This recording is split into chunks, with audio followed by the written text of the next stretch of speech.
Assalamualaikum warahmatullahi ta'ala wabarakatuh. The topic of our lesson today is about subtracting fractions. Subtracting fractions. Okay, I give you one example here. 8 over 10 minus 1 over 5. Yes. The first one what we look at is the denominator. You see the denominator, they are not same, isn't it? They are not equivalent. We have learned this about equivalent before. So therefore, what must you do first? You make the denominator into same denominator. Okay, how to make it same denominator? You look at the big denominator is 10, isn't it? So you must make 5 to make it 10. How do we do? So 8 over 10 minus 1 over 5. Okay, so 8 over 10 minus 1 over 5. Can you see that multiples of 5? Which one is the answer is 10? Because we want to make it same, isn't it? So which are the multiple of 5? The answer is 10. Here is the tens. So the answer is 2, isn't it? 2 times 5 is 10. So in this case, it means that we have to times by 2. 5 times 2 is 10. Okay. So therefore, if the denominator you multiply by 2 and numerator automatic, yang di atasnya mesti 2 kali 2. Kalau di bawah kali 2, di atas mesti kali 2. Okay, so we copy down 8 over 10 here minus 1 times 2, the answer is 2. 5 times 2, the answer is 10. Okay, now the denominator are equivalent, same. So, and then after that, we 10, here is the 10. If the denominator 10, you put the denominator 10 here. Don't minus, 8 minus 10, the answer is 0 here. Wrong. That is wrong. You cannot minus the denominator. What must you do only?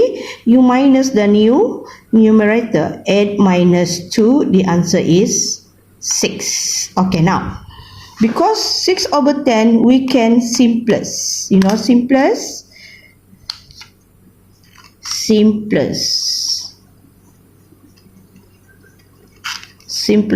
form. Okay, simplest form mean kecilkan, dikecilkan ia punya fraction. Okay, so kalau tadi kecilkan macam mana? Oh, teacher macam mana mengecilkan? Mesti tadi cari yang mana dua ni, numerator and denominator have the same multiples. Dua ni sama arah sipir, satu sipir sama jawapannya. Okay, first we have to divide by 2. Why is it divide by 2? First tadi cari dulu the smallest multiples. The smallest multiples is 2, isn't it? Okay, there will be the answer of multiples 2. The answer is 6. 2, 4, 6. Okay, so that's mean nama ni ada arah sipir 2. So how about 10? 10 also they have. You still remember, isn't it? 2, 4, 6, 8, 10. So it means that 10 can be found in the multiples of 2. Yes, 10 ni ada jawapannya arah sipir 2. Artinya kalau dua-dua sudah dapat dicari arah dalam satu sipir 2, artinya you can kecilkan. Simplest form, dikecilkan. Simplest form mean kecilkan. You cannot stop here. Selagi fraction atau dikecilkan, you have to kecilkan. Once you already kecil, you have to stop. Now you will do it again. So 6 divided by 2 or 2 times what? The answer is 6. The answer is 3.